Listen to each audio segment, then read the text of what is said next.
Ger Sheen and the Satanists.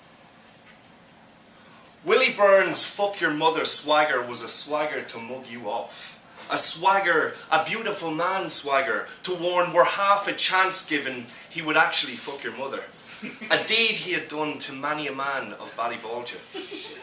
Maura Byrne had breastfed him to 14, then beat him with a hairbrush to 18, until she eventually drowned herself in the Slay River, irreparably crossing all sorts of wires in the man's head.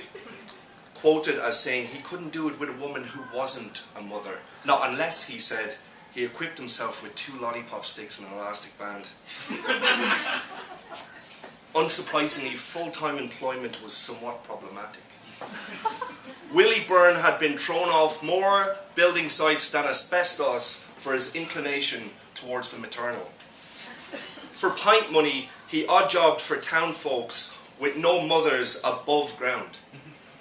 Ger Sheen, having assumed his own elderly mother safe from the clutches of the infamous motherfucker, had Willie Byrne up to the farm to do some painting and weed the garden.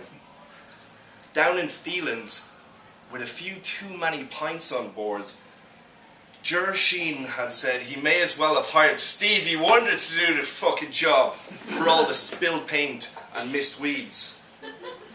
The words were sucked in and belched about the snug of Phelan's on gossip hound breath until they eventually rested on the ears of Willie Byrne himself.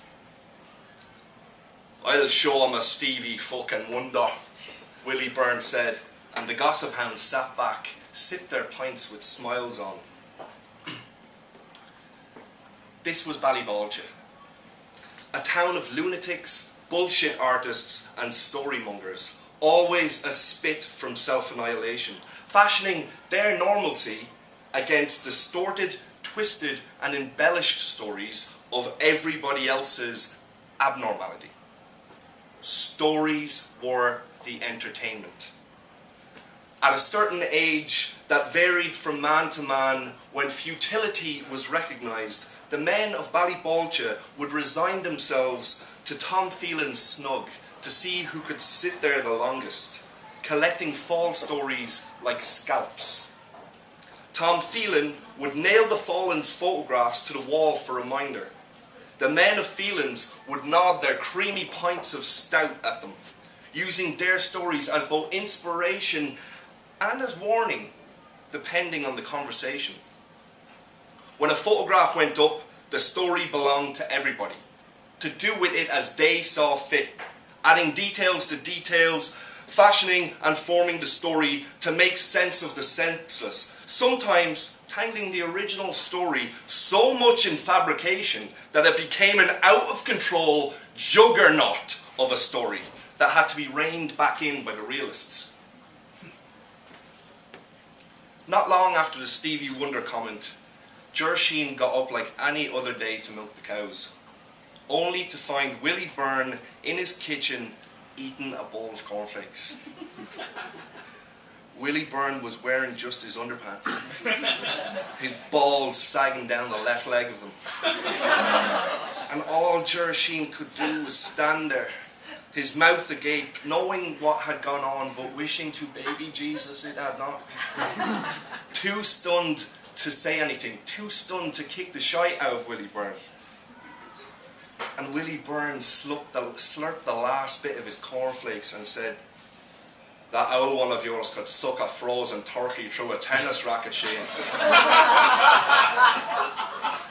Right, I'm going up to get me fucking trousers. The gossip hounds rallied in pseudo-condemnation of Willie Byrne's latest triumph. "That was terrible, Byrne, and you low for you now, that was," they said down in Phelan's. "Mag Sheen is nearly 80 years old with an onset of Alzheimer's." "Didn't hear her complaining," Willie Byrne said back to them. "You're an awful man." "There's a mini ma'am, but I never did hear tell of a maxi ma'am." Awful man altogether. Doesn't Ger Sheen have enough to be worrying about with them Satanists up there hassling him about his goat sheep? "The Satanists came after," Willie Byrne said. "I wouldn't have done it had I known he had Satanists up there on the farm. I'm bad, but I'm not that bad, you know." Satanists had arrived on the perimeter of Ger Sheen's farm after the unlikely union of a sheep and a goat, or goat sheep, Jeep as they were known. Usually a Jeep was stillborn, but not this Jeep, whose father was a dog tormentor and as brazen as he was tough. Furthermore, the ewe in question was always getting her head caught in the fence trying for faraway hills, so any offspring would have been determined. The Jeep had sparked national interest because it was August, silly season, and feck all else was going on in it. A photographer and journalist came down to Ballybolger. Ger's big, red, round, camera-freaked face was in the Farmer's Journal the next week, holding the Jeep on his lap. This was how Satanists got wind of it. What Satanists were doing reading the Farmer's Journal, nobody. So then, as though the man didn't have enough to contend with, Ger Sheen had cows to milk, a sick mother to care for, and a gaggle of Satanists chanting at all hours of the fucking morning about the coming of Lucifer. To top it off, the goat was walking around the yard with a Willie Byrne swagger, more confidence than ever to upset the dog. He was half thinking about shooting the bastard and goat. Would at least appease the dog's problems and ensure no more births of goat sheep to entice Satanists down from wherever the fuck. All we ask for is updates on the Jeep, Mr. Sheen.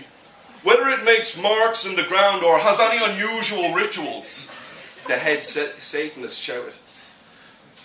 A total bunch of cunts yous are. Would yous ever cop on, lads? I've enough to be dealing with now than having to do with this shit. We're very willing to purchase the goat sheep from you and be on our way, Mr. Sheen. And what would yous intend to do with the Jeep?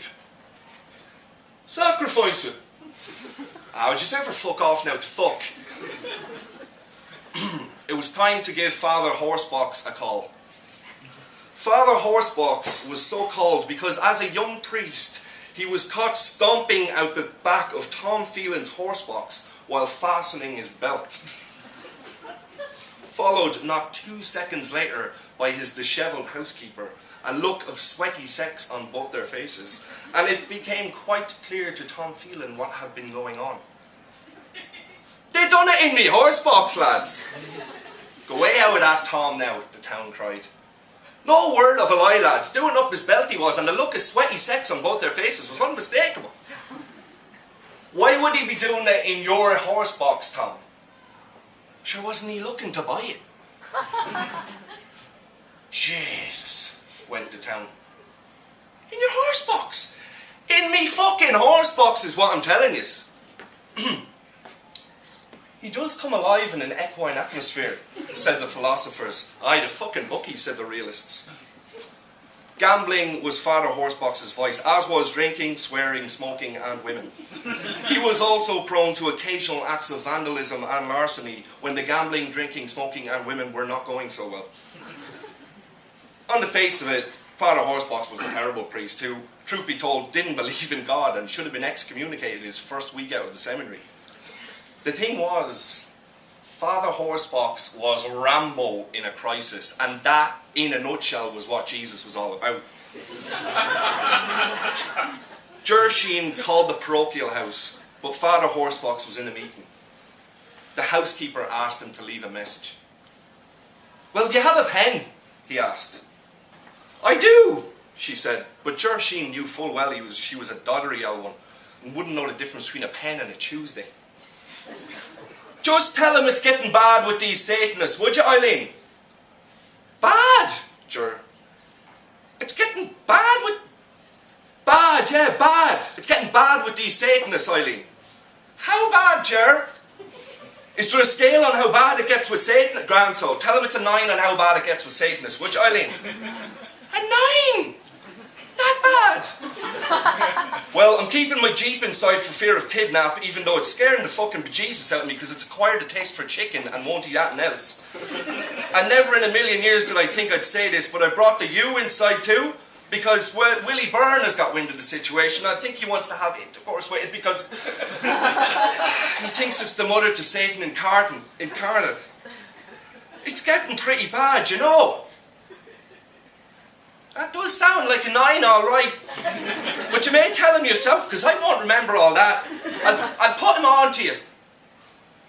The housekeeper handed the phone down to Father Horsebox, who was in the process of eating her pussy.